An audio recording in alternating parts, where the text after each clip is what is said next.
प्यारे बच्चों, कैसे हैं आप लोग। बच्चों, सामाजिक विषय की आज की ऑनलाइन कक्षा में आपका स्वागत है। आज हम इतिहास की आपकी पाठ्य पुस्तक हमारा इतिहास और नागरिक जीवन का पाठ 7 भारत में मौर्य साम्राज्य की स्थापना का अध्ययन करेंगे, जो कि क्लास 6 में है, जिसमें हम मौर्य साम्राज्य की स्थापना कैसे हुई, प्रशासन उसका व कलिंग से युद्ध के बारे में विस्तार से चर्चा करेंगे। तो चलिए शुरू करते हैं। हम यह देख लेते हैं कि आज हम क्या जानेंगे। बच्चों, आज हम मौर्य वंश के बारे में जानेंगे। फिर कौटिल्य के द्वारा चंद्रगुप्त को अपना शिष्य बनाया गया। तो कौन से कारण थे जिस वजह से कौटिल्य जो हैं चाणक्य के नाम से भी जाने जाते हैं, उन्होंने चंद्रगुप्त को अपना शिष्य बनाया। मौर्य वंश की स्थापना और मौर्य प्रशासन, इसके बारे में जानेंगे। फिर मौर्य की शासन व्यवस्था किस प्रकार से थी, यह जानेंगे। राजस्व व्यवस्था, मेगास्थनीज की नज़र में मौर्य साम्राज्य कैसा था, वहाँ के लोग कैसे जीवन व्यतीत करते थे, इसके बारे में भी चर्चा करेंगे। चंद्रगुप्त मौर्य के बाद मगध के कौन कौन से सम्राट बने, उसको देखेंगे।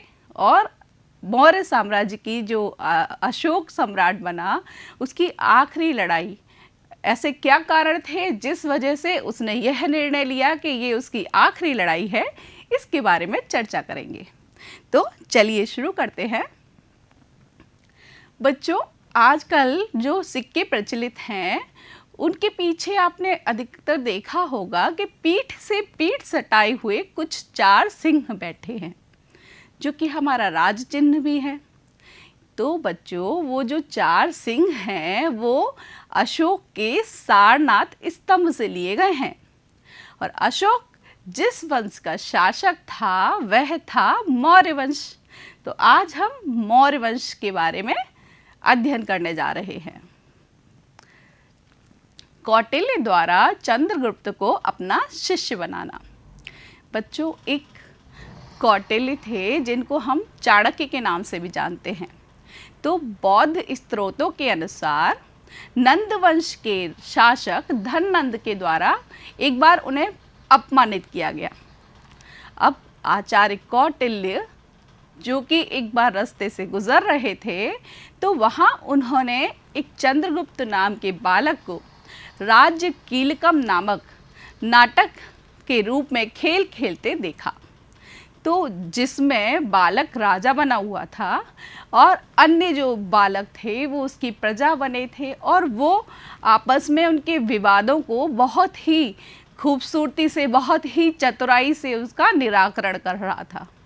तो बालक की विलक्षण प्रतिभा को देखकर, चंद्रगुप्त की इस विलक्षण प्रतिभा को देखकर कौटिल्य बहुत अधिक प्रभावित हुए और उन्होंने उसे अपना शिष्य बना लिया। तो बच्चों, उसके बाद वो उसको तक्षशिला अपने साथ ले गए और उसको वहाँ ले जाकर शिक्षा दी। इस तरह से कौटिल्य ने चंद्रगुप्त मौर्य को अपना शिष्य बना लिया। तो आगे देखते हैं फिर क्या हुआ। मौर्य वंश की स्थापना। फिर चंद्रगुप्त मौर्य को उन्होंने बहुत सी शिक्षाएं दी, युद्ध कौशल सिखाए, राज्य चलाने के बारे में, शासन व्यवस्था के बारे में, सभी तरह से उन्होंने उसे पारंगत किया। फिर चंद्रगुप्त मौर्य ने चाणक्य की उस कूटनीति और रण कौशल के द्वारा नंदन वंश के शासक धननंद को पराजित कर दिया 322 ईस्वी पूर्व। इस तरह से मगध में मौर्य वंश की स्थापना हुई। इसके बाद एक यूनानी सेनापति था जिसका नाम सेल्यूकस था। उसने 305 ईस्वी पूर्व भारत के उत्तर पश्चिम छोर पर, उत्तर पश्चिमी एरिया पर आक्रमण किया, जिसमें चंद्रगुप्त मौर्य जीत गए और सेल्यूकस हार गया। इसके बदले में सेल्यूकस को चंद्रगुप्त से एक संधि करनी पड़ी। पहले के समय में जब युद्ध हुआ करते थे तो जो राजा अगर हार जाता था तो उसे उसके बदले में संधि करनी पड़ती थी और कुछ न कुछ देना होता था। तो सेल्यूकस को चंद्रगुप्त से संधि करनी पड़ी, जिससे चंद्रगुप्त को हिंदुकुश पर्वत तक के प्रांत उपहार में मिल गए। यह हमारे भारत के उत्तर पश्चिमी दिशा में है, जहाँ पाकिस्तान और अफ़गानिस्तान है। तो उसका साम्राज्य का और अधिक विस्तार हो गया और लगभग भारत के अधिकांश भाग में चंद्रगुप्त मौर्य का शासन और साम्राज्य फैल गया। सेल्यूकस ने एक विदेशी जो घूमने जाते थे यात्री, मैगस्थनीज नाम का एक राजदूत चंद्रगुप्त के दरबार में भेजा। इस प्रकार से चंद्रगुप्त ने भारत में प्रथम बार केंद्रीय शासन के अंतर्गत विशाल साम्राज्य स्थापित कर लिया। यूनानी लेखकों ने चंद्रगुप्त के लिए सैंड्रोकोट्स नाम का उल्लेख किया है। तो चंद्रगुप्त को यूनानी लेखकों ने क्या कहा है, किस नाम से उसका उल्लेख किया है? सैंड्रोकोट्स।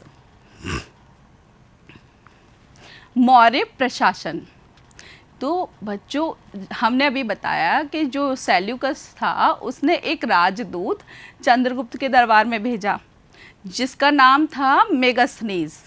उसने एक पुस्तक लिखी इंडिका, और उसमें कौटिल्य की अर्थशास्त्र की पुस्तक, कौटिल्य जिसे चाणक्य भी जिन्हें चाणक्य के नाम से भी जानते हैं, उनकी अर्थशास्त्र पुस्तक में मौर्य के विशाल प्रशासन तंत्र की जानकारियाँ मिलती हैं।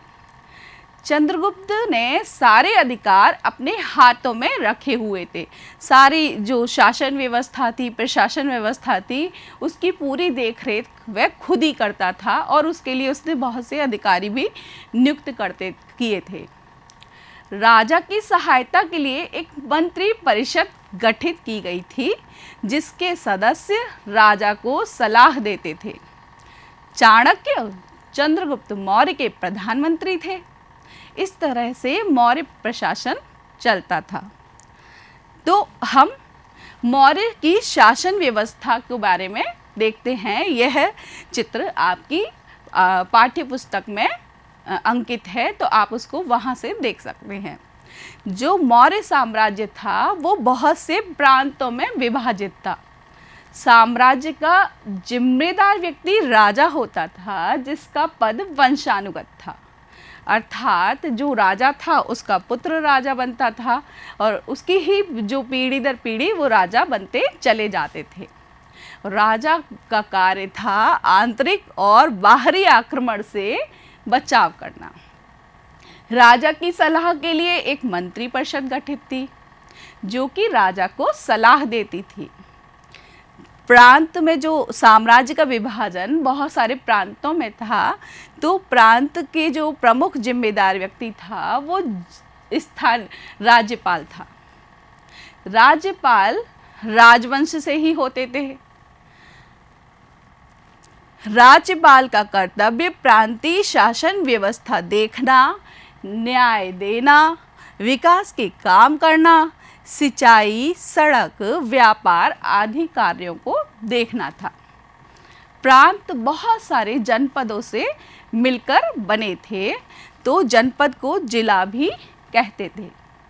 जनपद के जो जिम्मेदार व्यक्ति थे वो स्थानिक थे। जो स्थानीय व्यक्ति थे वही निवास करते थे, उसी जनपद में रहते थे। तो जो स्थानीय व्यक्ति थे वो स्थानीय शासन व्यवस्था को देखते थे, अपने अपने जनपदों की शासन व्यवस्थाओं को वो देखते थे। अब जनपद भी नगर और गांव में विभाजित थे, तो इनके मुखिया, गांव के मुखिया को ग्रामिक कहते थे। अब गांव की जो समस्याएं होती थी वो ग्रामिक के द्वारा सभा की सहायता से हल की जाती थी। नगर भी 6 परिषदों में बटे हुए थे और प्रत्येक परिषद के 5 आयुक्त थे। इस तरह से बच्चों मौर्य साम्राज्य की शासन व्यवस्था थी। लगभग 2500 वर्ष पहले के शासन का ढांचा आज भी हमारे देश के शासन के ढांचे से कितना मिलता है, चलिए देखते हैं। जैसे पहले साम्राज्य विभाजन, बहुत बड़ा साम्राज्य होता था, उसी तरह से हमारा पूरा देश है। हमारा देश जो है राज्यों में विभाजित है, उस समय प्रांतों में विभाजित था। फिर हर राज्य में जिले होते हैं, तो जिले उस समय भी जिला होते थे, जनपद भी कहते थे, और जिले में बहुत से ब्लॉक और गांव होते हैं। उसी तरह से जनपद में नगर और ग्राम में विभाजित थे। तो देखिए, पुरानी 2500 साल पहले की जो शासन व्यवस्था थी, वो अभी भी हमारी जो प्रशासनिक तंत्र है उससे कितनी मिलती है। मौर्य शासन व्यवस्था, तो हमने अभी आपको एक चार्ट के माध्यम से बताया कि इतने बड़े साम्राज्य के अच्छे प्रशासन के लिए उसको 3 स्तरों की शासन व्यवस्था थी, प्रांत, जनपद व नगर और ग्राम। इस समय नौकरशाही व्यवस्था थी, वेतन राजकोष से दिया जाता था।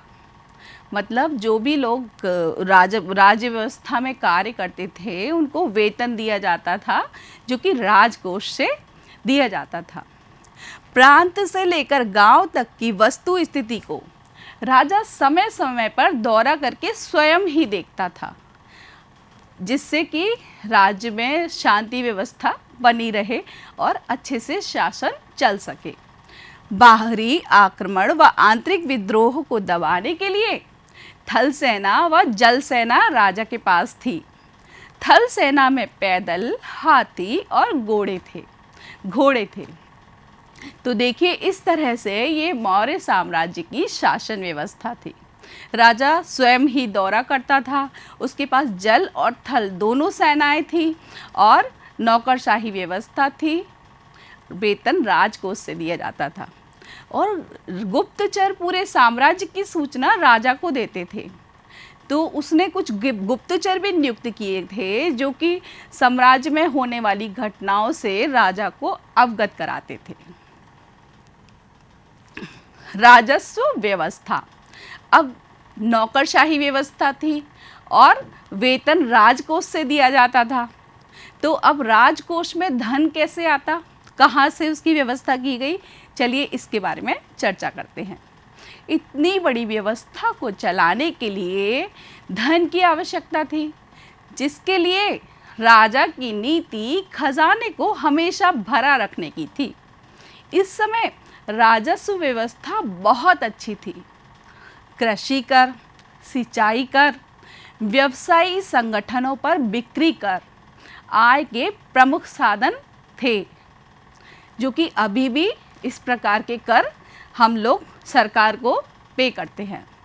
इन करों को बहुत ही सावधानी से इकट्ठा किया जाता था और इनका लेखा जोखा भी रखा जाता था, जिससे कि उसमें कोई परेशानी ना हो। राज्य में आने वाले जंगलों और खानों पर राजा का अधिकार होता था, तो उनसे होने वाली आमदनी भी राजा को प्राप्त होती थी। राज्य अपनी सेना के लिए हथियारों का निर्माण कराता था, जिससे कि आसानी से कोई भी आक्रमण हो तो उससे लड़ने के लिए उचित मात्रा में हथियार उपलब्ध कराए जा सके। बूझो तो जाने। बच्चों, हमने आपको बताया जो यूनानी राजदूत जो सेल्यूकस ने मेगास्थनीज नाम का चंद्रगुप्त मौर्य के दरबार में भेजा, तो उसने कुछ भारत यात्रा में ऐसी आश्चर्यजनक चीज़ें देखी जिसका जिक्र उसने अपनी पुस्तक इंडिका में किया है। तो देखते हैं आप लोग उसको पहचान पाते हैं कि नहीं। इसकी जड़ें तने से उगती हैं और इसकी छाया में 400 लोग रह सकते हैं। तो सोचिए क्या हो सकता है। इतना विशाल है कि इसकी जड़ें हैं। जड़ें कहाँ होती हैं? पेड़ों में। तो ज़रूर कोई बहुत बड़ा वृक्ष होगा। तो ऐसा कौन सा वृक्ष है जिसकी जड़ें तने से निकलती हैं और बहुत घना होता है, उसकी छाया में 400 लोग भी रह सकते हैं? बिल्कुल सही सोचा आपने, बरगद। बिना मधुमक्खी के शहद निकलता है। तो मधुमक्खी शहद इकट्ठा करती हैं। ऐसी कौन सी चीज़ है, कौन सी वस्तु होगी जो शहद के जैसी बहुत मीठी है? गन्ना, तो बिना मधुमक्खी के शहद निकलता है। ऊन पेड़ों से उगती है। अब ऊन तो पेड़ों से नहीं उगती, भेड़ से निकाली जाती है। तो पेड़ों पर भी कुछ ना कुछ ऐसा देखा उसने जो उसे ऊन जैसा लगा, सॉफ्ट बिल्कुल। तो ऐसा क्या है? कपास। पक्षी जो मनुष्य जैसे बोलते हैं, ये तो आप अच्छे से समझ गए होंगे, तोता। तो देखिए, मैगस्थनीज ने जब अपनी भारत यात्रा की तो उसने बरगद का पेड़ और कपास का पौधा, गन्ने के पौधे और तोते को पहले कभी नहीं देखा था। तो वो यहाँ भारत में उनको देखकर बहुत ही आश्चर्यचकित हुआ। मैगस्थनीज की नज़र में, तो बच्चों, मैगस्थनीज ने अपनी जो पुस्तक लिखी उसमें वहाँ के लोगों के बारे में वर्णन किया कि वहाँ के लोग कैसे थे, उनका कैसा व्यवहार था। तो उसने कहा कि वहाँ के लोग सभ्य थे, वो अपने घरों में ताला नहीं लगाते थे।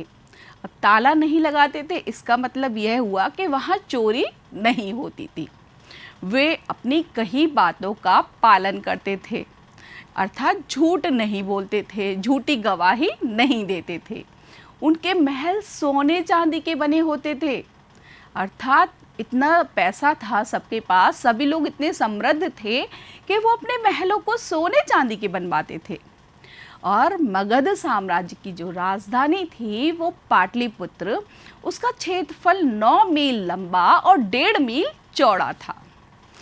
उसने बताया कि तक्षशिला से पाटलिपुत्र तक की सड़कों के दोनों तरफ छायादार वृक्ष लगे हुए थे और वहाँ जगह जगह कुएं खुदवाए गए थे, जिससे कोई भी यात्री, कोई भी वहाँ से गुजरे तो उसको छाया प्राप्त हो सके, और पानी के लिए कुएं खोदे थे। तो देखिए, इस तरह से मैगस्थनीज ने बताया कि उस समय का प्रशासन कितना अच्छा था, लोग कितना शांतिप्रिय जीवन व्यतीत करते थे। सभी लोग सभ्य थे, अपनी बातों पर अडिग रहते थे, अपनी बातों का पालन करते थे।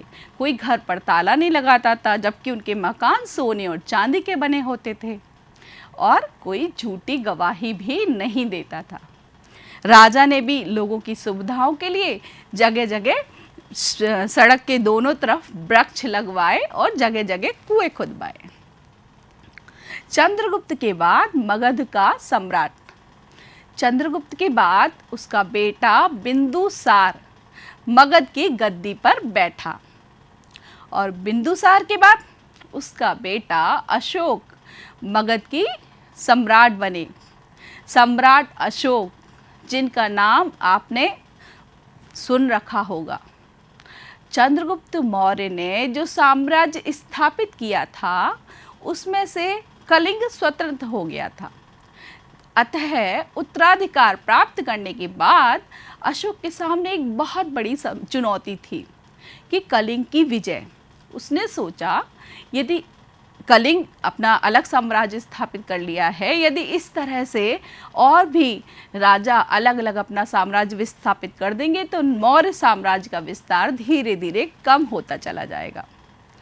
तो अशोक ने सोचा कि कलिंग एक स्वतंत्र राज्य है जो हमारे विरुद्ध कभी भी उठ सकता है, तो हमें कलिंग पर हर हालत में विजय प्राप्त करनी होगी।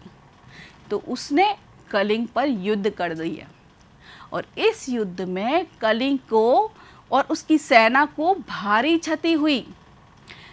सम्राट अशोक ने अपने सेनापति से पूछा, सेनापति, युद्ध में कितने लोग मारे गए?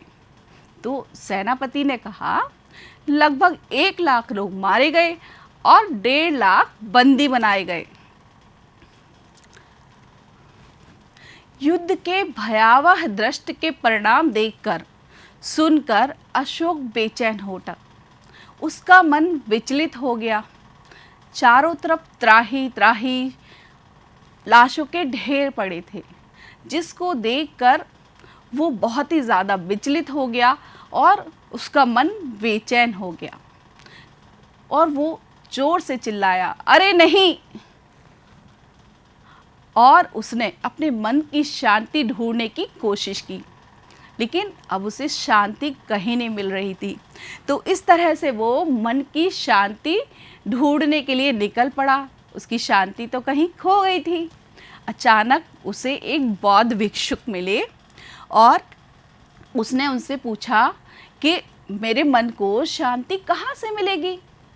तो बौद्ध भिक्षुक ने उससे कहा, अशोक महान से कहा कि यह शांति तुम्हें बुद्ध के चरणों में मिलेगी। तो अशोक को उनकी बात बहुत अच्छी लगी और उसने बौद्ध धर्म अपना लिया। अशोक ने ऐसा फैसला लिया जो आम तौर पर कोई राजा नहीं करता है।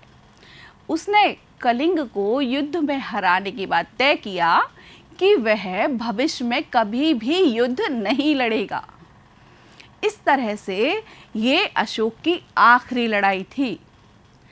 तो देखा आपने अशोक ने किस तरह से एक महान साम्राज्य स्थापित किया और एक युद्ध का उसके मन और मस्तिष्क पर इतना प्रभाव पड़ा कि उसने आगे अपने जीवन में कभी भी युद्ध ना करने का निर्णय लिया। तो बच्चों, आज हमने क्या जाना देखते हैं।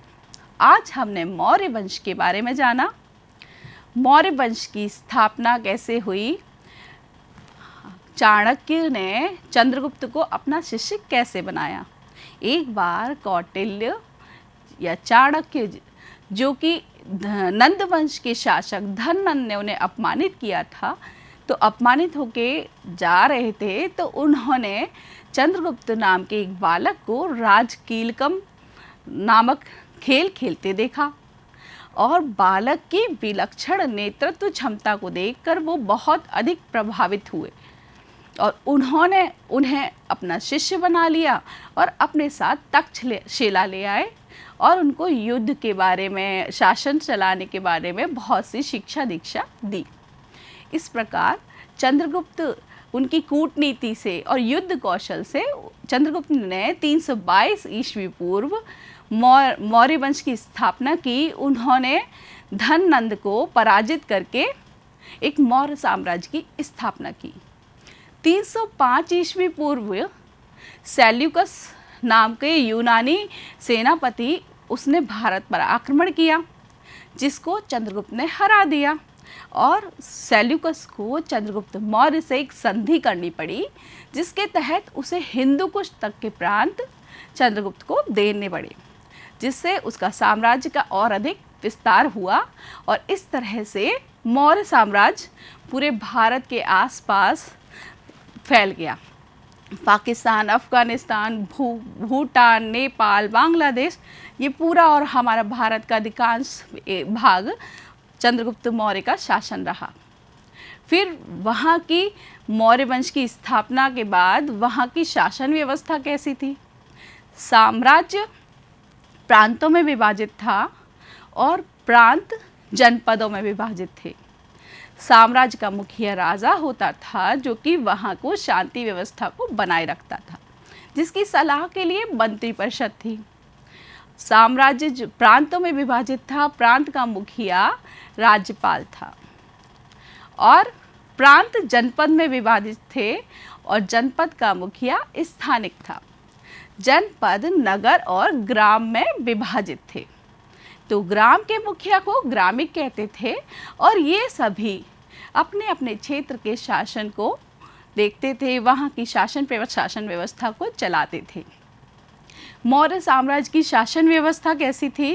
राजा वहाँ का शासन खुद अपनी देखरेख में चलाता था। उसने गुप्तचर रखे थे और गुप्तचर भी उसको, राजा को पूरे साम्राज्य की स्थिति के बारे में, वस्तु स्थिति के बारे में अवगत कराते थे। वहाँ की राजस्व व्यवस्था कृषि कर, सिंचाई कर और व्यापार कर लिया जाता था। उसका खजाना हमेशा भरा रहता था और वहाँ की खानों पर और जंगलों पर भी राजा का अधिकार था। मैगस्थनीज जो कि सेल्यूकस का राजदूत था, चंद्रगुप्त के दरबार में आया और उसने अपनी पुस्तक इंडिका में चंद्रगुप्त के राज्य के बारे में लिखा कि वहाँ के लोग सभ्य थे और कभी झूठ नहीं बोलते थे, उनके घर सोने के बने थे और राजा ने भी लोगों की सुविधा के लिए दोनों तरफ वृक्ष लगाए थे, सड़क के दोनों तरफ वृक्ष लगाए थे, जगह जगह कुएं खुदवाए थे। चंद्रगुप्त के बाद मगध का सम्राट बिंदुसार बना, जो कि चंद्रगुप्त का पुत्र था, क्योंकि वहाँ पर वंशानुगत शासन व्यवस्था थी।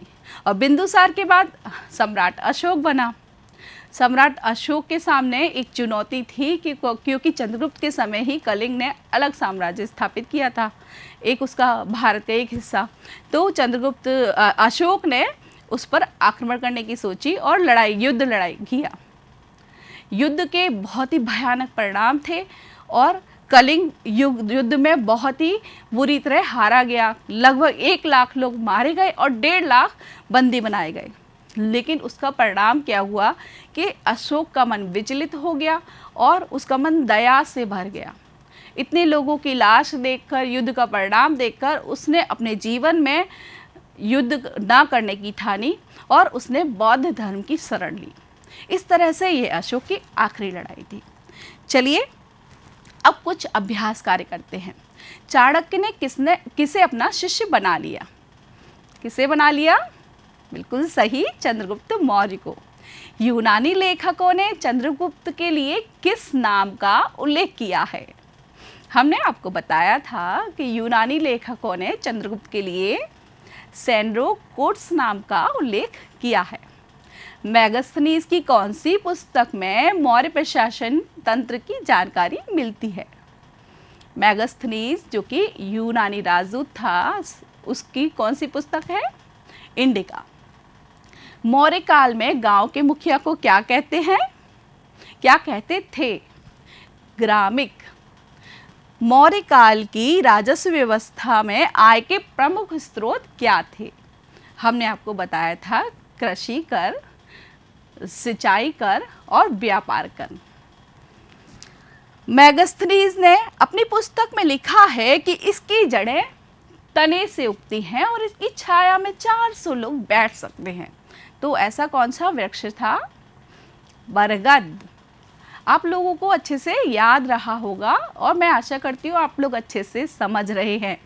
मैगस्थनीज की नज़र में वहाँ के लोग कैसे थे, इसके बारे में भी हमने बहुत अच्छे से चर्चा की है। तो आप अपनी पाठ्य पुस्तक में इसके लिए लिख सकते हैं। अशोक के पिता का नाम क्या था? अशोक के पिता का नाम बिंदुसार था। कलिंग के युद्ध के बाद अशोक ने क्या फैसला लिया? कलिंग के युद्ध के बाद अशोक ने एक ऐसा फैसला लिया जो कोई भी राजा नहीं लेता है। वो बहुत ही दुखी हुआ युद्ध के परिणाम से और उसने फैसला लिया कि वो अब कभी भी अपने जीवन में युद्ध नहीं करेगा। नीचे कुछ क्रियाकलाप दिए गए हैं, तो किसे आप सही मानते हैं और किसे गलत मानते हैं, उस पर सही का और गलत पर गलत का निशान लगाइए। दूसरों के लिए गलत बातें करना, क्या बच्चों यह सही है कि हमें दूसरों के लिए गलत बातें करनी चाहिए? नहीं, ये गलत है, तो इसे हम गलत लगा देंगे। दूसरों के साथ समानता का व्यवहार करना, दूसरों के साथ हमें समानता का व्यवहार करना चाहिए ना, तो ये बात बिल्कुल सही है। प्रेम पूर्वक बोलना, हमें दूसरों से हमेशा प्रेम पूर्वक बोलना चाहिए, तो ये सही है। लड़कियों को समान अधिकार देना, लड़के और लड़की सब बराबर हैं तो उन्हें हमें समान अधिकार देना चाहिए। आपस में मारपीट करना चाहिए? नहीं करना चाहिए ना। आप लोग और अपने आप खुद लिखिएगा, मैं एक बार बता रही हूँ, आपस में मारपीट करना चाहिए? आप लोग को पता ही है, आप लोग सब बहुत अच्छे बच्चे हैं। प्राणियों एवं जीव जंतुओं की सुरक्षा करनी चाहिए? बिल्कुल सही। बाल मजदूरी को रोकना चाहिए? आप लोग खुद इसके आंसर अपनी अभ्यास पुस्तिका में लिखेंगे। वृक्षारोपण को प्रोत्साहित करना चाहिए यानी कि हमें पौधे लगाने चाहिए कि नहीं? आप इसको सही या गलत लिख लीजिएगा। तो बच्चों आज के लिए बस इतना ही। अगली कक्षा में पुनः मिलेंगे, जब तक के लिए धन्यवाद।